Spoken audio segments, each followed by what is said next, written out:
Welcome to Tenor Tech, where I solve the problems you didn't even know you had. You start by powering the Redmi Note 7 Pro off and removing the SIM tray. This prevents shorts and eases access. Next, use a suction cup and plastic pry to lift the back glass gently.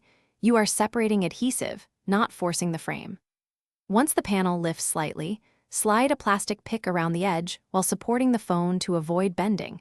Make sure to remove screws from the lower chassis with a pH 0 before attempting internal access.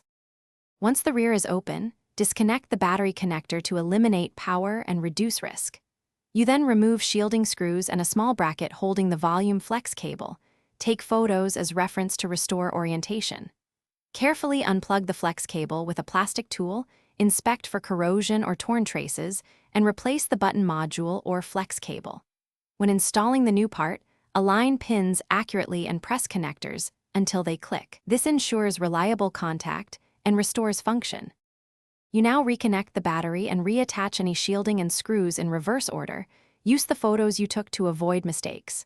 Before sealing the back, power the phone on and test the volume buttons for tactile feel and screen response. This saves reopening. Once confirmed, apply new adhesive or reposition the back glass and press evenly. If issues persist, try a known good flex cable or clean contact pads. If unresponsive, inspect for a motherboard fault and consult a repair technician.